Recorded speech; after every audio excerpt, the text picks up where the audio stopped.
Okay. There you go. All right. Well, good evening. Thank you for being out here tonight. I'm going to I think, get yanked back and forth with this cord a little bit here. But first of all, Randy's got to be one of the most knowledgeable individuals that I've come across. You can tell that just as he's talking, that he's just spewing out facts and figures and name it. And so it's quite impressive to know him and to be at this fine place and to see some people I remember from other times. Can everyone hear me okay? Okay. Ah, okay. Yeah, I'm at that. I've got a hearing aid here and one over here. Yeah. Yeah, is this okay? Okay. I'm going to put this down. This is more, I've almost never looked at these notes. I just sort of have them as like a security blanket, Linus and his security blanket, just in case kind of thing. But now that I'm holding this thing in the hand and I've got the remote control here, I'm out of hand. So we'll just do like this. But anyway, thank you for having me here again. I think this is the third time, maybe the fourth time that I've spoken to you. My name is John Wukovits, and I'm going to talk to you about this book, which is the 8th book in the series of books that I've written about World War II. Most of them, all but one, about the Pacific Theater. Since I was a little kid, I loved reading about the Pacific War. I picked up a book on the Battle of the Coral Sea when I was in maybe 3rd or 4th grade. History nerd that I was way back then, and I was hooked. And so I've done these other books on the Pacific Theater. Now, some of you know my background. You've been to some of these talks, but I'll just briefly mention I was a teacher for 30 years, 8th grade history and literature teacher. And what an honor it was for me to do that and to look out in the crowd tonight and see a former student sitting among you, Lauren, right there. I taught in 8th grade. It's been a thrill. I was even in Washington, D.C. giving a talk at the Naval Historical Center. And afterwards, a kid he was 30-some years old, walked up and said, "Hey, Mr. Wukovits, how you doing?" It was a former student who was working in Washington, D.C. But this is me in my first year, way before Lauren's time. 1968, if you look at the long sideburns, yeah, the real wide tie, the horn-rimmed glasses. I mean, I don't know about you, but I look at that and I think, Revenge of the Nerds movie kind of a thing, Yeah. But that was a fashion at that time. That was in 1968 at St. Tim's in Trenton, Michigan. Very much enjoyed it. I've also done some documentary work on television that some of you know about. The History Channel has a series, a 10-part series called Pacific, the Lost Evidence. I was a historical consultant and on-air commentator for that. And Oliver North had me on for an episode of his war stories dealing with Wake Island, which was the second book that I did, Pacific Alamo. I was interested in meeting him, being this, the controversial figure that Oliver North was, and wondered, is he living off his name, or does he do his homework? Because I've had some interviewers in TV shows who really didn't know what they were talking about. Like the guy who, about the book on Eisenhower, he said, no, am I right? Eisenhower was in the Pacific, right? and I sort of stifled a laugh. I said, well, yeah, you're right. He was in 1936. He was the chief of staff to Douglas MacArthur in the Philippines. But I say he did most of his work in Europe, kind of a thing. Well, Oliver North, they flew me down to Chicago, and I went to the hotel. We started at 10 o'clock in the morning and didn't stop till 2 in the afternoon. He never once looked at notes. He kept asking questions, knowledgeable questions, like, all right, this guy actually read the book kind of a thing. So I was very impressed with that. And then sometime this month, it's either a week from Monday or 2 weeks from Monday, there'll be an episode on the Discovery Channel about the Battle of Tarawa. And I, again, was the historical consultant for that. I haven't seen it in any form, so I don't know what it'll look like, or maybe my part is in the cutting room floor, so to speak. Who knows? Yeah, it'd be just a teeny bit no matter what it is. But anyway, I had fun doing that stuff. I'm currently working on a couple books, my next 2 books. The first one, I've talked to a couple people here tonight about this ship, the USS Laffey, which was a destroyer that I mentioned to my editor in pitching the book. I said, I'm going to make up a word here, but this is the most kamikazed ship of World War II. And I know kamikaze isn't necessarily a word, but it got the point across to him. There's a picture of the ship, and it's damaged afterwards. April 16th, 1945, off Okinawa, was attacked by 22 kamikazes in 80 minutes and survived. I mean, amazing. They shot down 8 of them.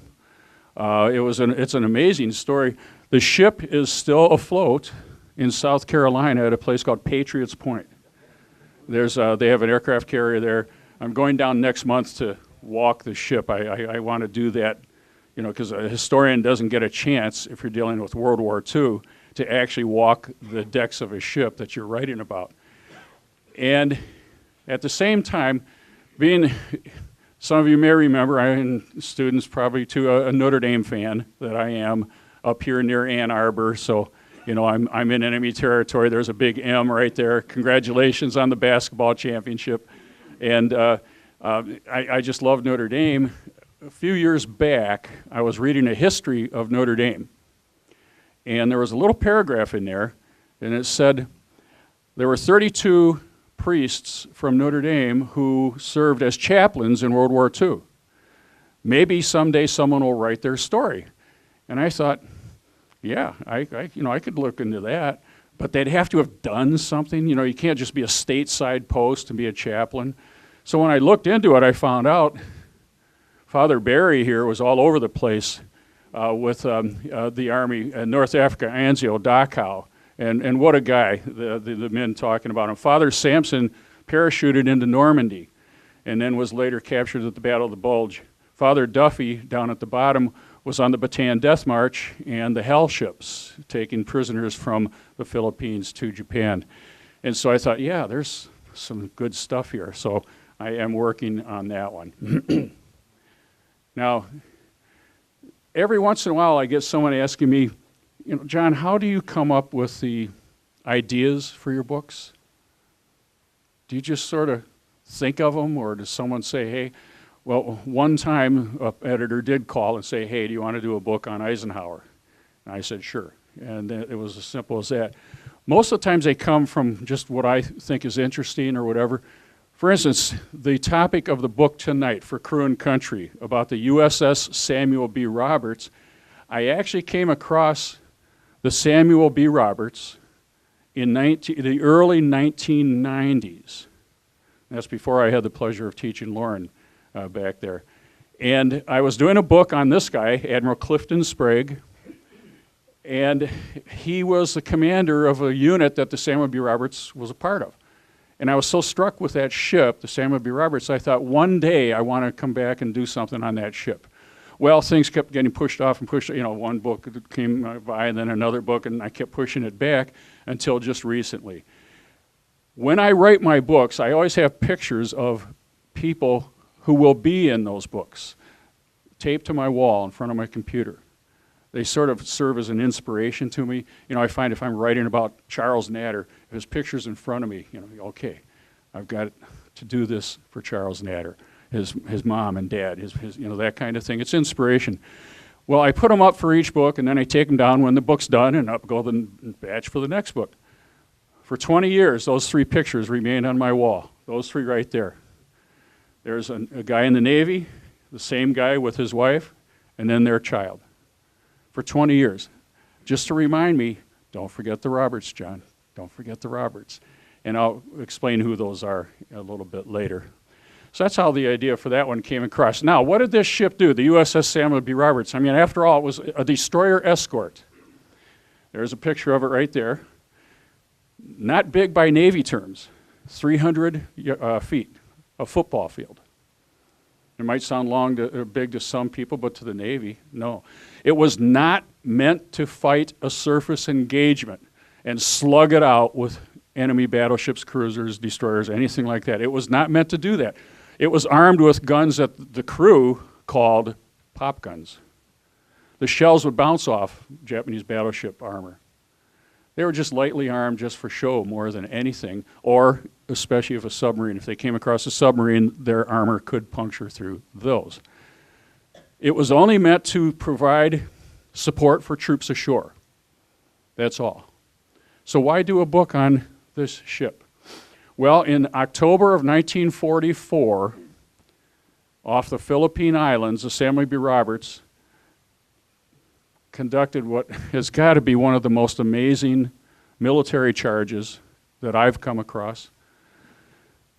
Here's the Philippines, and if you remember, in October of 44, the United States invaded the Philippines. They went back to retake it from the Japanese. MacArthur in 1942 had been ordered off the island, and as he was leaving, he made his famous pledge, "I shall return." It's a famous quote from World War II.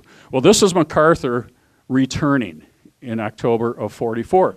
The land troops landed at Leyte Gulf, and while they were fighting on land, the Navy was off the eastern coast of the Philippines to keep the Japanese Navy away, should they show up. They especially tasked Admiral Halsey, Bull Halsey, an aggressive, bombastic, swearing, cussing, drinking, you name it. He was doing that kind of an admiral, great leader. He was entrusted with the battleships and cruisers and told to guard San Bernardino Strait. He was to guard that, and if the Japanese Navy came through, he'd take care of it. The Samuel B. Roberts and the ships of a unit called Taffy 3, 13 ships in total, all small, were down here, again, not meant to fight. They were just supporting the troops ashore. Well, the Japanese didn't want the Philippines to fall. It was very crucial for them to keep the Philippines, actually, so they devised an intricate three-part plan, the show plan it was called. While one arm came down from the north and swept up through a place called Surigao Strait to attack Leyte Gulf from this direction, a second arm way up here in the north comprised of empty aircraft carriers came down to lure Halsey away from his post. Halsey was right here. Now, the Japanese knew that Admiral Halsey wanted so bad to find some Japanese carriers. He had missed out at the Battle of the Coral Sea. Why? He was taking Doolittle's units, flyers out there. He missed out on the Battle of Midway, the other great carrier battle. Why? He was sick back home. And it just gnawed him. He was so mad, he would have used another word besides mad, that he missed out on these carrier actions, and he was just chafing. He gave a speech at the Naval Academy in 1943. He said, "I'm going back to the Pacific where I'm going to those Japs, and I'm going to get their carriers." The is where the words I'm not going to use kind of thing. He was quite a colorful figure. Well, that worked. Halsey took the bait and went scampering up to the north to go after the carriers. While he did that, the third Japanese arm came across here, right through Surigao Strait, that was now unguarded because Halsey had taken the bait. When that Japanese force turned south to head to Leyte Gulf, they ran smack into the Samuel B. Roberts and Taffy 3. And they didn't expect this. It was almost like, what are they doing here?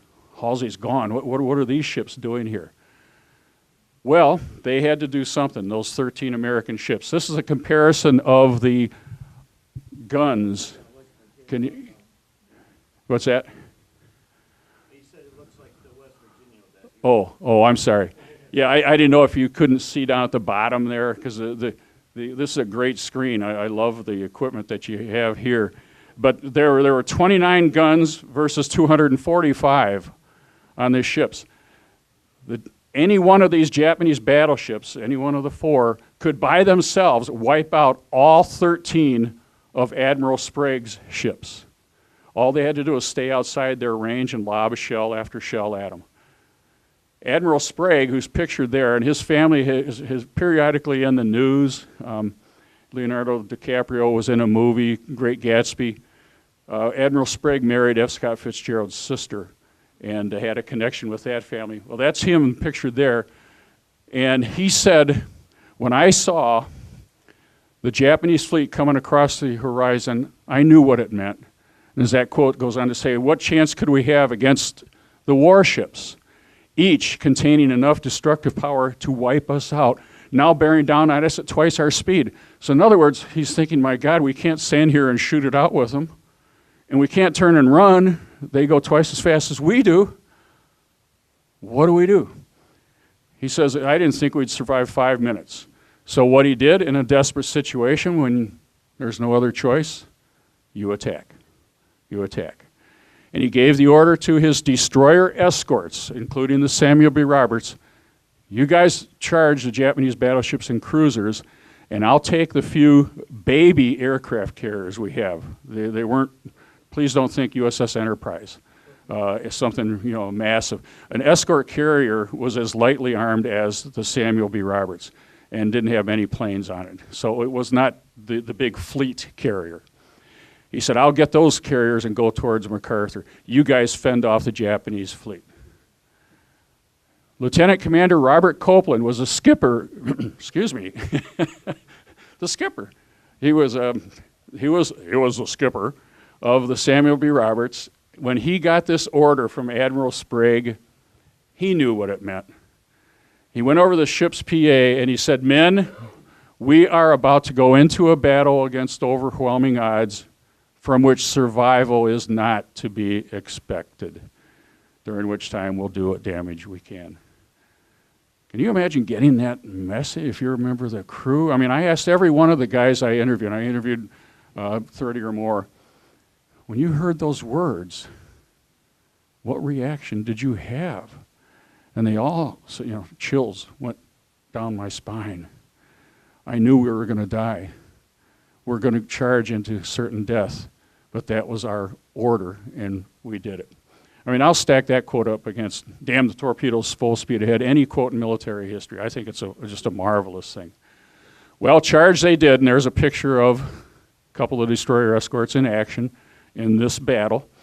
And charged so admirably they did that Herman Wouk, the very famous novelist who wrote Cain Mutiny, Winds of War, War and Remembrance, he wrote this of the Samuel B. Roberts and the other destroyer escorts. The vision of Sprague's destroyers and destroyer escorts charging out of the smoke and rain straight toward the main batteries of Japanese battleships and cruisers can endure as a picture of the way Americans fight when they don't have superiority.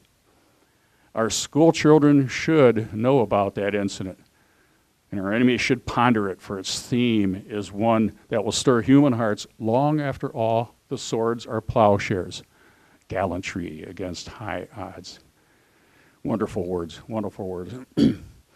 A man on one of those escort carriers that was trying to flee to the south watched these ships charge, and he later wrote, my heart went out for those guys as they headed straight across into certain death without a second's hesitation.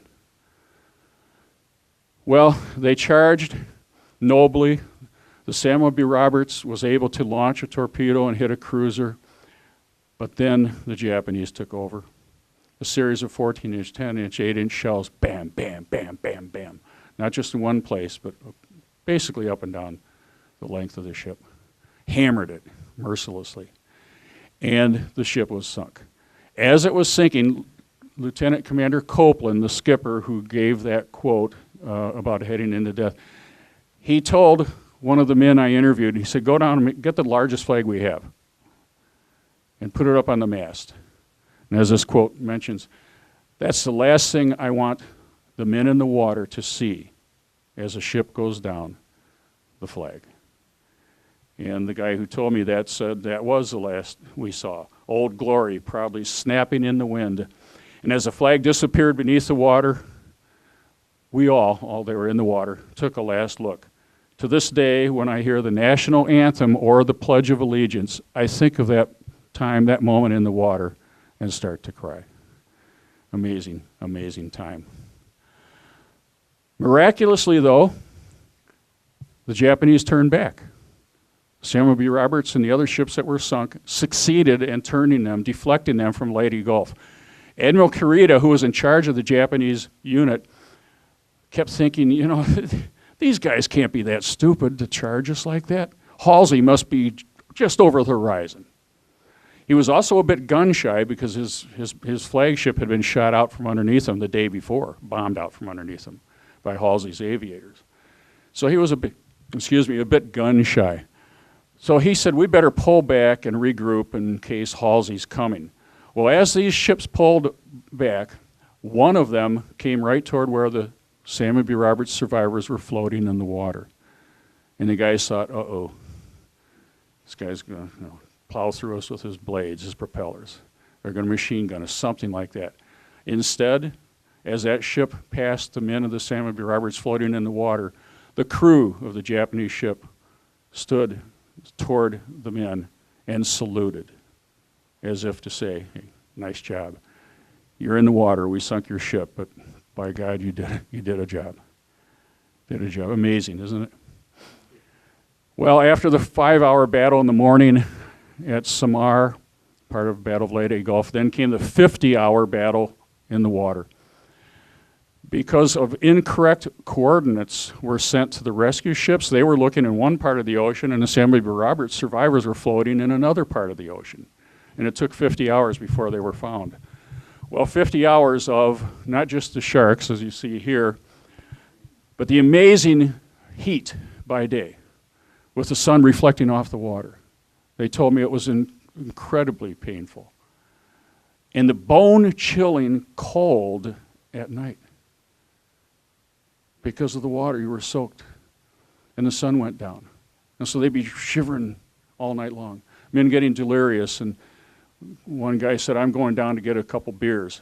And he disappeared from the raft. He went underneath. They tried to get him before he disappeared, but they were unable to. Lack of food. Guys were wounded from the battle. All of that.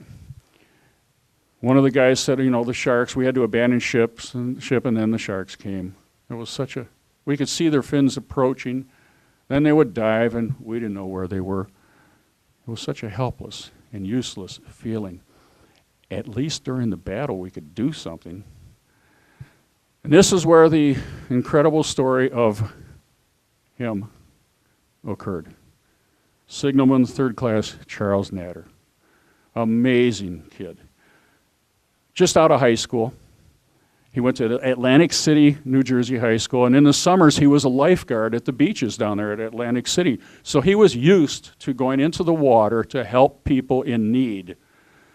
Well, Charles NAITER had been wounded twice during the battle.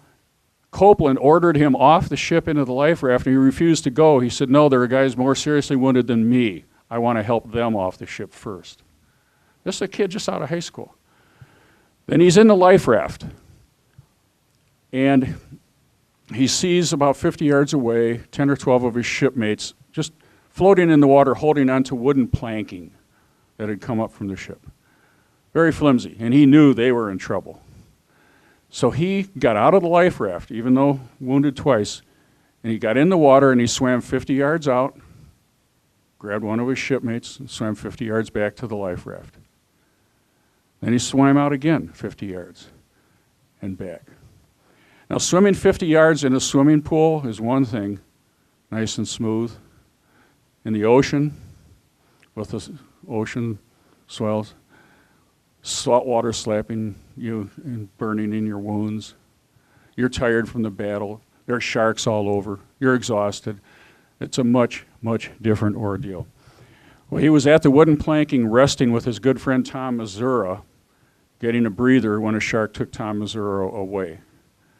A second or two later, another shark grabbed Charles NAITER and pulled him away to his death. And I thought, wow, I've got to do something with this kid if I can find out enough information. Huh? You know, what I've told you is not enough. I had to have more about this boy, and fortunately, as I'll tell you in a minute, I was able to. Well, 90 of the 224 crew perished, including Charles NAITER. Here's a picture of some of the survivors right after they were rescued. That's the skipper, Lieutenant Commander Copeland, right there. The only one of these men who was still alive was right here, Al Rossner, who's still doing quite well in Baltimore, Maryland. I did interview him. Now that's why I wanted to write a book about these guys. Quite an amazing little story, big story. Now the way I write my books, some of you have read a few, I like to try and humanize a story. Some historians like to tell the story of a company, a division, a unit. Company C went into action and did this. Company B did that. I like to say Lieutenant Commander Copeland said this, Charles NAITER did that. I like to try and make a connection with the reader, because when I'm researching, I make a connection. That's why I have those pictures all over my wall. Humanize it, try to humanize it. And to do that, I make use of personal interviews, and obviously if they're no longer alive, hopefully I can find some letters or whatever. Because in that way, you get the real person, human being. How can you understand that men died in the water, but you can understand Charles NAITER dying in the water when you know him? And that's what I always tried to do. To do that, as I say, here's some copies of letters and reminiscences that I got from the men. Here's Charles NAITER again. I thought, you know, I can't use him in a book if I don't find out more about him. His mom, dad, brother, and sister had died, but I finally found a niece of his in Massachusetts. And I called her up and I said, hey, do you know what your Uncle Charles did in World War II? She said, no, he died in World War II, that's all I know. So I told her the little bit I've told you here. And she said, my Uncle Charles did that? I said, yeah. She said, none of us knew anything about that. She said, let me check around. Well, 3 weeks later, she called me back with literally, her words were, guess what I found in the attic at Mom's house? 5 boxes, 6 boxes of letters from Charles NAITER and to Charles NAITER, documents, photographs, and whatnot. And so I thought, yeah, I can flesh out this kid now. I have enough to go on. Because his letters covered training camp, his letters covered going out to the Pacific, etc., everything. Here's a picture of the niece, Linda Harden, was in Massachusetts there. So I was able to flesh him out. Because I've found that through the use of letters or personal interviews, you get a sense of different things, like a sense of longing here from Seaman First Class Willard Thurmond. He was in Boston near the July 4th weekend in 1944. He was with his fiancée, Anita, and he had to report back to the ship, and he was feeling pretty rotten about it. And he wrote a letter to his brother. Anita is still with me, but I have to report back tomorrow, and she goes back home tomorrow. I wish tomorrow would never come. And I don't know, when I was researching this and I came across that phrase, I wish tomorrow would never come, it hit me. What these guys are giving up to go fight, and what the guys and gals today are doing in the same manner, giving up to go to Afghanistan or wherever they're posted. And it just pulled at me when I read that. You get a sense of love. Now here's one of the pictures that was on my wall for 20 years.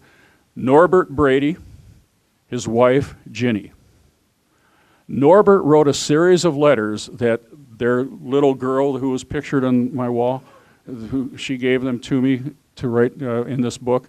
Norbert was a beautiful writer, descriptive as all heck, and romantic. I mean, he loved his wife. And this is just one example here.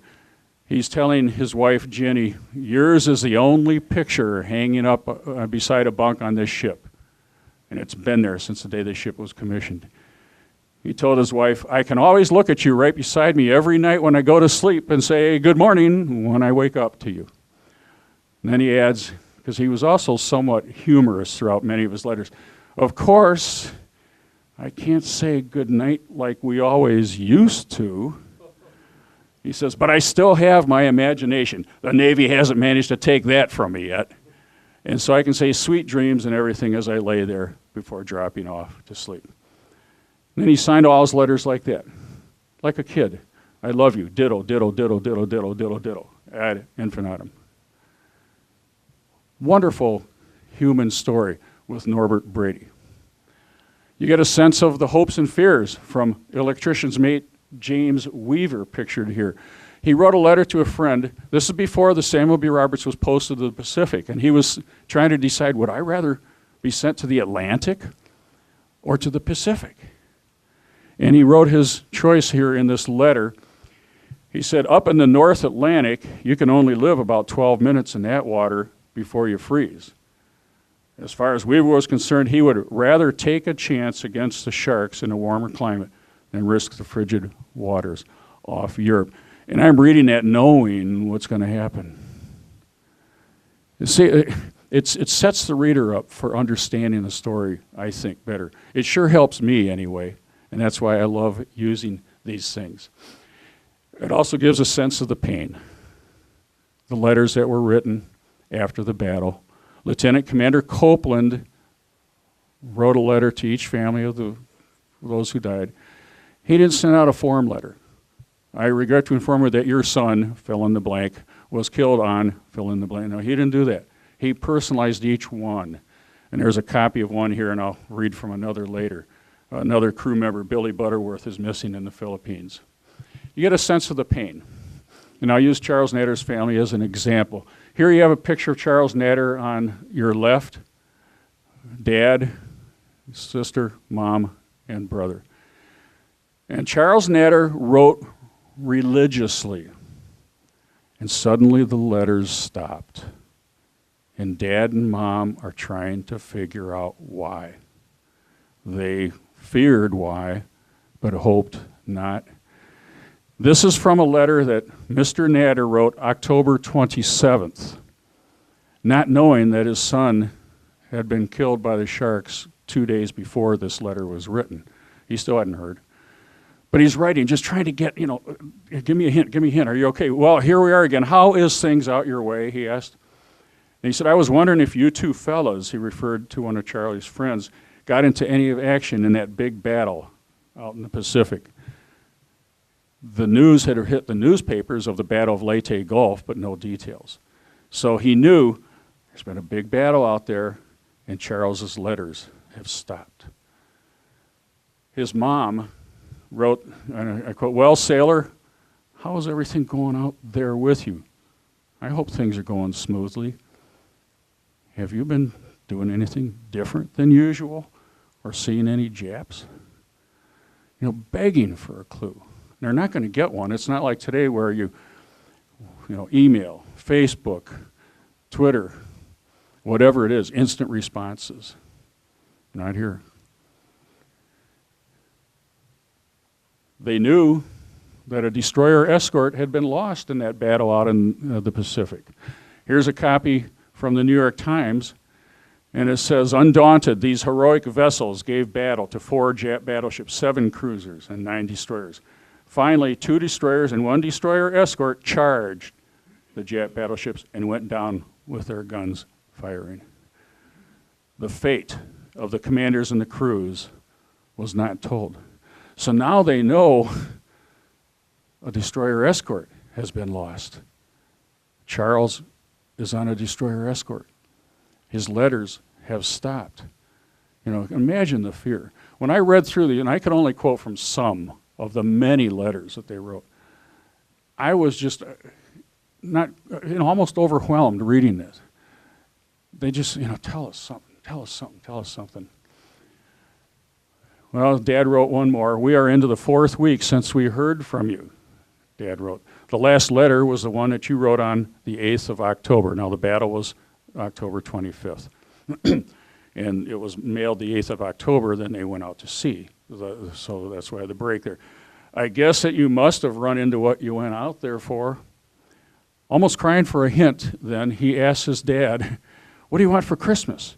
I sure would like to get you something nice, but I'll be damned if I know what. If I sort of get a hint on what he wants for Christmas, he's not thinking rationally, but my God, how can you in a situation like that? This letter that was returned unopened, bearing a stamp, returned to sender, unclaimed. Now they have a letter returned. Well, the worst happened. This is the telegram they received. The telegram on November 19th, where it says the Navy Department regrets to inform you that your son is missing following action. They can't declare him dead. They didn't have a body. And there's a certain length of time before the Navy or Army or whichever branch declares someone dead. So now they know he is officially missing. Details are not now available, and hopefully they'll get some more later. Well, they did when Lieutenant Commander Copeland wrote a long, long letter to the NAITER family explaining their son had died. But he said their son remained long after the word was originally given to abandon the ship, assisting in the evacuation of the wounded. After a few of us had reached a life net, and most of us were completely exhausted, Charles, who had apparently more stamina than most, and certainly a highest sense of self-sacrifice, swam out many times in the turbulent waters to rescue and bring back men, both wounded and exhausted, who but for his assistance would most certainly have been lost. He must have brought back 6 or 8 in this manner, and had gone a comparatively long distance for another, but was too weakened to make it back. He was not going to say the real reason, obviously. Too weakened to make it back. 6 or 8 men lived because of Charles NAITER. Somewhere out there, 6 or 8 sets of grandchildren, or great-grandchildren, or whatever, are alive because of Charles NAITER. That's this feeling you get from reading these letters, and this sense of, wow. Copeland continued, great though your sense of loss and grief must be, he told the NAITERs, greater yet should be your pride that if your son's allotted time had run out, and he was just out of high school, that to the very end he was a man, worthy of the highest respect and cherished to the memories of those who served with him by his gallant and heroic conduct. A neighbor of the NAITER family, she was just a little kid at the time, but I was able to interview her. She said one day, right after this, I saw Mr. NAITER down by the water, just staring out to sea. And when I walked up, she was only 6 or 7. When I walked up to him, he was crying. And I didn't know exactly why, and he said that he missed his boy. That was Corrine Rosenblum, who's now in her 90s down in Atlantic City. She used to date Charles NAITER. So I'm sorry, I'm thinking he just got her confused with someone else. Obviously she didn't if she was a 6 or 7-year-old when he died. Charles was not that kind of guy. Excuse me on that. Now, I've used this picture in almost every frame dealing with Charles NAITER. This was the picture that Corrine Rosenblum said never left the family living room. It was always there every time she went in. The NAITERs never got over it. Mom and Dad never got over it. Now, a historian can either say 43 men died or blah, blah, blah, or you can try and get it with a human kind of approach and make people feel. Because for every Charles NAITER, there are many more I could have chosen, because every family goes through this. If they lose a son or a daughter, they certainly go through the same process. How about Norbert Brady? He was killed. He worked in the black gang, and some of you will know what that is, the men who work in the fire room and engine rooms below. And in the old days would get dirty from coal, etc. Norbert was killed when a shell smacked right into his station. Boom. Pretty much just obliterated it. Well, Judy, that's the baby there, 4-month-old in that picture. She met her dad once when she was 4-month-old. She was born when he was in training camp, and then on leave he met his daughter for the only time. So obviously she has no memories of her dad except the letters. And she wrote me later on, even though I never knew him, I could see by his writings, the letters, that he was a great man, had a great deal of humor, and was a very caring person. And I only wish that I would have gotten to be his daughter at an age where I could have held him in my arms, or danced on his shoes, or kissed him goodnight, or most of all, just to have told him that I loved him. Someday, when God decides it's my time to go, I will tell him then. Till then, he lives in my heart. So she's still grieving over her dad. The effects of the war continue 70 years later, 65, 70 years later kind of thing. And finally, the letters give you a sense of pain, but resolve, from Mary Lee Riebenbauer, whose husband was killed. He was the engineering officer, and like Norbert Brady was killed when shells came in. And she wrote a letter to the executive officer of the ship, Lieutenant Roberts, and said that, when the letter came from the Secretary of the Navy stating that the circumstances led to the conclusion of death, it was like an icy hand clawing at my heart. She found the adjustment to his loss difficult, and here's the resolve that I found impressive. But I shan't fail. I know Leo would want me to be brave and face facts, and that I shall do. I know Leo and many others gave their all for a purpose. God grant it was not in vain, and that victory shall soon be ours. Now, you've noticed I've kept the spellings because I think it makes it more real. There's some of the misspellings kind of thing there. So that's why, how I try and tell my books. Now, finally, what is the impact of the Samuel B. Roberts through the years? Well, back then in World War II, you've already seen what Herman Wouk. There's Herman Wouk there. I was able to meet him. My writing mentor, Tom Buell, wrote some wonderful biographies of Admiral Spruance and Admiral King, and he became my mentor.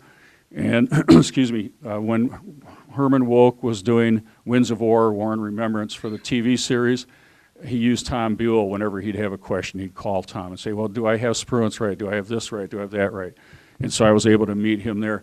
Herman Wouk, we've already had his quotes there. The New York Times, back in '44, concluded the gallant action fought by this group, particularly the short-lived battle put up by the 4 ships that were sunk, will surely go down in American naval tradition. It's one of the most heroic episodes in our history. Samuel Eliot Morison, a famous naval historian and biographer of Christopher Columbus, Admiral of the Ocean Seas, he declared their actions forever memorable, forever glorious. The workers who assembled the Samuel B. Roberts down at Houston, the Brown Shipyard in Houston, were even proud of what that ship had done. In their newsletter, they mentioned that a handful of destroyers, destroyer escorts, has no more business in a surface action with a battleship than a midget in a battle with a giant. But our ship died game, charging a superior force. Died in the tradition of the men of the Alamo, and every man and woman who had a part in her building can take great pride in this ship. And that's the Samuel B. Roberts there, too. Later, Admiral Nimitz, who was in charge of the Navy in the Pacific, said that in a Navy Day speech that the ship would be placed in a Naval Hall of Fame. President Reagan's Secretary of the Navy, John Lehman, said if it were up to him, there would always be a ship called the Samuel B. Roberts. And they did a good job at it. There were 2 more named Samuel B. Roberts, and another one after the skipper, Copeland, and a 4th after another crew who died when his gun was hit. When his gun exploded, Paul Carr. Excuse me. If you ever go out to San Diego, and maybe some of you have been there, they have the Midway, USS Midway. Well, right next to it, it's right down in the port, in the harbor. Beautiful little part of town, although San Diego's a nice town anywhere, I guess. But they have a memorial to Taffy 3. Totally done, paid for by the men of Taffy 3, because they cared so much about the whole task unit. Here's Admiral Sprague on the pedestal, and behind him 13 panels, one for each ship. The impact now, it had an impact on each man on that crew, and I'll just mention a couple. Excuse me. Robert Walsh here always looked to the future, never looked back. His son told me when he got cancer, his dad kept saying, you know, when he was dying, well, I always figured when I was floating around in that water, any day I had after that was a bonus. So he always looked positively on things. Tom Stevenson, wonderful man. When he was in the water, he, like a number of other guys, made promises. Dear God, get me out of this and I will stop swearing, stop drinking, start, you know, fill in your own blanks here. They made all kinds of vows, and they all said, and John, I stopped drinking for a month. Or I stopped swearing, you know, just within a week later I was back to it, you know, that kind of thing. Tom here made a pledge to go to Mass every day for the rest of his life. He was a Catholic. And he went to daily Mass for the rest of his life. Never missed it, unless he was sick or something like that. He was one who kept that promise. The impact on each other. Dudley Moylan survived the battle. He was one of the officers. His good friend, John LeClaire, did not. And John LeClaire was a decent man, a good man, as they all were, I guess. But he was one of those that, you know, every father of a daughter, every mother of a daughter would like their daughter to bring him home, that kind of a guy. That was John LeClaire. Well, every year on the anniversary of the battle, Dudley LeClaire, who became a literature professor in college, wrote a letter to LeClaire's parents.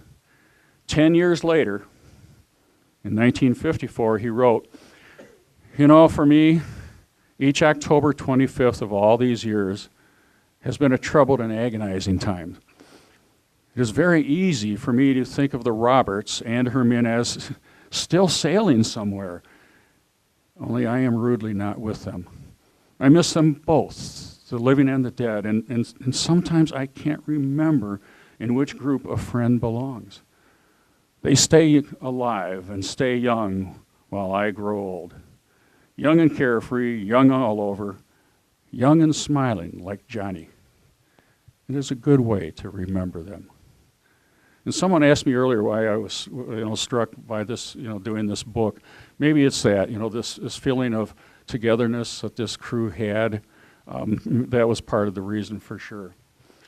Had an impact on the future military. One of the smartest guys I've ever talked to was right there, Commander Paul Rinn, who was a skipper of the third ship bearing the name Samuel B. Roberts. Now, Samuel B. Roberts, first of all, I should have mentioned, he was in the Navy, and he was on a landing craft when he saw some Marines ashore at Guadalcanal who needed help, and he moved his landing craft in to pull them out of danger. And when he was pulling away, he was killed. And, excuse me, so they named the ship after him for his act of bravery.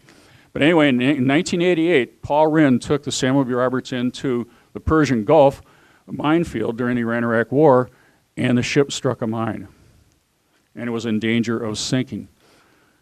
The crew rushing to quarters, Captain Paul Rinn, who had made certain his crew knew the story of the original Samuel B. Roberts, and who had mounted on his passageway a large bronze plaque bearing the image of the first ship and the names of all the crew, the World War II crew, he noticed something special about his own men in 1988. As each man hurried by, going to stations, they patted the plaque for good luck. It sent a chill through me, Paul Rinn said, on the night of the fire. And he wrote the preface to the book. He was kind enough to write that.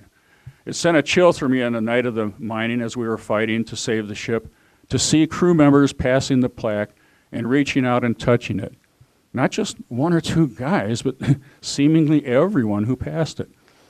Clearly, we were bonding with the heroism of the past.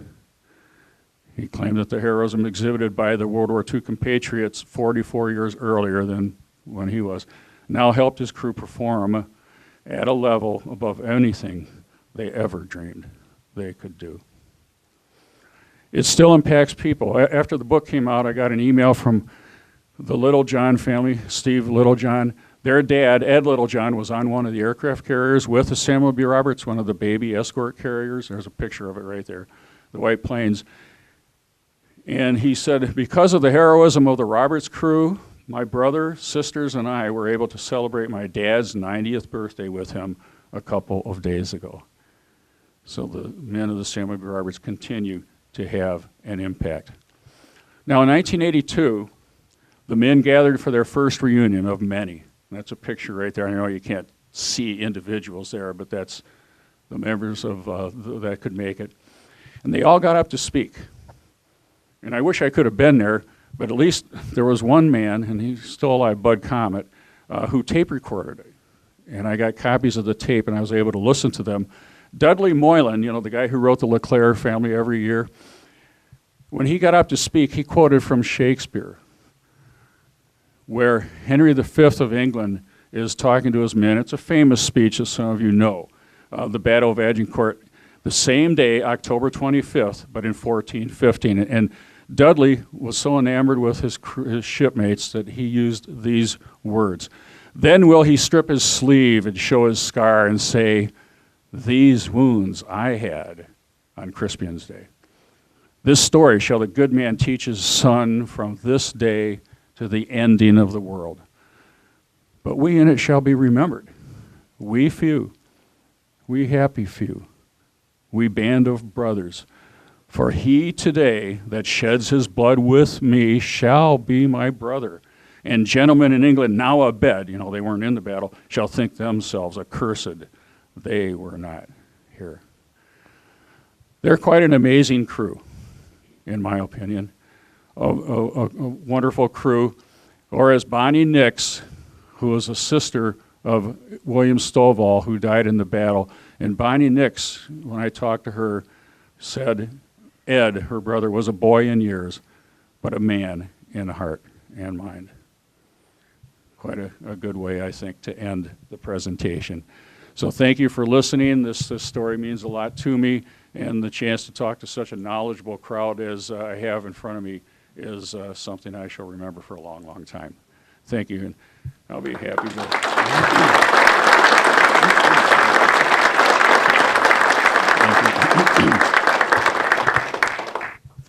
Yes, I'll be happy to at least try to answer your questions. Yes, sir. What about decorations? Lieutenant Commander Copeland received a Navy Cross. Paul Carr, that they named a ship after, received a Navy Cross. A number were obviously got Purple Hearts. NAITER received the Navy and Marine Commendation Medal. And, you know, in my opinion, if that kid doesn't deserve Medal of Honor, I don't know what does deserve it, but, you know, however it was worked in those days, that's what happened. A couple guys got Silver Stars, but the main ones were Copeland and Paul Carr. Paul Carr was the gun captain, and he had his men trained so well that during the battle, they had 325 shells to fire at the Japanese ships. They fired 324, and then the gun exploded. There was a faulty mechanism inside. There were still some sparks in there from previous shells, and it blew up, killing most of the crew. 10 of the 13 men were killed, including Paul Carr. And he had a wound from his chin to his thigh, and he was dying, but he didn't know it. You know, he didn't know what he was doing. But as he was dying, he went over to get that 325th shell to load it into a gun that was mangled beyond any use anyway. He didn't know that, but he was trying till the very end. Okay, so those were pretty much the main medals. But yeah, I sure would love to see NAITER get more recognition. And I guess all I can do is talk about them like I do at every speech. Went out to Massachusetts and did a book signing with the niece, and I mean it was a huge crowd. It went over great, and I was so happy for that family. Any other questions?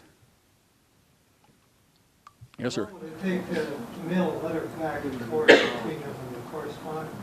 Yeah, now that could vary. If they were in port somewhere and could get it to another ship, it could be within a week or so.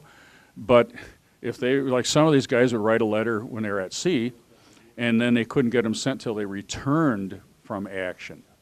Because as Norbert Brady told his wife, because one time Jenny got mad at him for not sending letters right, you know, as often as she wanted, and And he tried to explain, he said, honey, there's not a mailbox on every wave.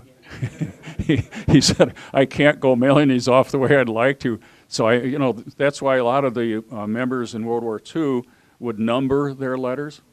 Maybe some of you even have some like that. Because I'll read, as you said in letter number 14, because they were sent in a batch, and sometimes you get letter 14 before you get letter 8. and so that's how they kept it in order. So it could be anywhere from a week to a month. But with Charles NAITER, he just was very religious, and suddenly a 2-week period went by, and they got nervous, understandably so. Any other questions? Yes, sir. I know many of the ships have had reunions over the years, as you already mentioned this one. Do you know, as the years have gone by and the numbers of survivors have dwindled, has there ever been any reunions put together of like all of the ships represented in Taffy 3, for example? My father served on the Gambier Bay. I had a picture of the Gambier Bay in there actually, and one. Yeah, the Gambier Bay was one of those escort carriers, but it was sunk during that battle. It was inundated with shells. And there's been a couple books written on the men of, that's the title of the one, The Men of the Gambier Bay. So your dad was there, and good for him. Did he talk a lot about it, or? Yeah. That's not atypical at all. It's quite typical.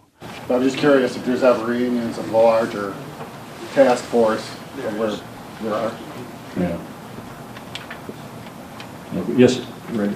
There were other ships that participated in that battle, destroyer escorts and destroyers. How many of those were sunk? 4, including Gambier Bay. And then later in the day, a 5th one was hit by the earliest kamikaze attack. The others survived. Were the losses on the other destroyers similar to that of the Roberts? No, there was one, the Johnston was sunk, the Samuel B. Roberts, the Heermann, so 2 destroyers, and the Samuel B. Roberts, and then Gambier Bay. And then later on, another ship was sunk by kamikazes. Did that answer your question? Any others? Yes, sir. Did they have commo with Halsey still Keller? Have what with? Commo. Communications. Oh, communication. All right. Yes, they did. The TBS, talk between ships. They had those communications, and one of the fun things for a researcher is reading all that from the different ships and sorting it out and who said what to who at what time. Usually, do any of you use Fold 3, the website? Wonderful. For a historian like me, I mean, it's like, okay, I'll give you my firstborn because you design, Fold 3 is now in existence. Any World War II action report and war diary is online. Now you have to pay like $80 a year, I think it is, but that's it. So you can go and get all these things, and the action reports are where you'd find the talk between ship recorded there. And so all you have to do is go, it's fold3.com, F-O-L-D and the number 3.com. And you go to the name of the ship, and they'll have the action reports, which are written after every battle action a ship is in. The skipper writes the official action report. The war diaries are basically what it says. Here's what happened today and the time it happened. Okay. Those tend to be real dry. The action reports are a little bit more informative. So yeah, there was a lot of communication, but things got so frantic that, like Copeland, he was totally busy, occupied with everything, and so it was hard for any of them at that time to keep everything straight. Any other questions? Yes? Did the escort carriers carry aircraft? Yes. Yeah, they would have a small complement of fighters who they would generally go out looking for enemy submarines or fly some land missions supporting troops ashore. But that's it, a very small complement. They never got off the carriers? Yeah, I didn't include that here. The aircraft from the carriers were amazing in their own right. A lot of the pilots went up and they attacked the Japanese battleships. They dived down and fired. And one guy radioed Sprague. He said, "I'm out of ammunition." what do you want me to do? And Sprague said, keep diving. The Japanese commander doesn't know you're out of bullets, and that'll force him to turn his ship one way or another, and in doing so, it'll give us another couple minutes maybe to get away. So they would make dry runs, and this guy said, you know, making a dry run like that was like being in a box. Huh? Yeah, yeah, and you know, it's like being in a ring as a boxer with one hand tied behind your back. He said there wasn't much we could do, but that's what we did. So yeah, there's a lot about this battle that I did not include because I was focusing on one ship. If you want to read about the entire battle, there's a book out there that some of you have read, Last Stand of the Tin Can Sailors by Jim Hornfisher. He covers all the ships and everything. Jim is my literary agent as well. He's quite a gifted man, and he wrote a beautiful book, Last Stand of the Tin Can Sailors. Okay? Yes? Is there a movie in process about Sandy? I wish I could say yes. Jim Hornfisher sent it to 3 Hollywood studios, and we haven't heard anything back yet. But you never know. If Monuments Men had hit the box office strong, you know, the George Clooney movie recent, that would have increased the chances. It tanked. And I don't know. Now, there's a movie out about the book called Unbroken that'll be coming out fairly soon. Lou Zamperini, it's the story of Lou Zamperini. Now, if that's good, you never know, maybe. We tried to hit Spielberg's office because I read an interview that he gave after the Pacific miniseries, and the interviewer said, would you and Tom Hanks think of doing a 3rd miniseries, you know, because they did Band of Brothers and then the Pacific. And they said, well, it would have to be something Navy, and it would have to be something that humanizes the crew. And I was researching this book at that time, and I thought, that's me. And you can't just call these guys. You have to go through your agent, so that's what Jim has been doing, but nothing yet. Yeah. So maybe I should just sneak down to wherever his office is, or up or over. I don't know where he is, probably California. He's going to be somewhere around here soon, I read. Now I just read it. He's coming in. Oh, what the heck is it? It's with Detroit Symphony, I think. They're doing, oh yeah, that's what it is. John Williams is the guy who does all the music to, yeah, the symphony is doing a thing about John Williams' tunes, and Spielberg's going to be there for part of that. So maybe I should go down and, yeah. Pacific Alamo, about the Battle of Wake Island, that made it to the desk of an ABC executive. And that's the last we heard. So maybe it made it to the wastebasket of the ABC executive, too. No, that's another funny story. There was a 2-hour history special on the Battle of Wake Island. That was written based on a book written by another historian, Greg Irwin. He wrote it before my book on Wake Island. My book was called Pacific Alamo. His was called Facing Higher Odds, something like, I forget now. But they did a documentary about Wake Island, and then it went on hold because of 9/11, and it was delayed, and you know they were doing travel, and it was pushed off. And their documentary on Wake Island came out on the History Channel the same week my book on Wake Island came into the bookstores. They called their documentary about Wake Island the Alamo of the Pacific. My book was called Pacific Alamo.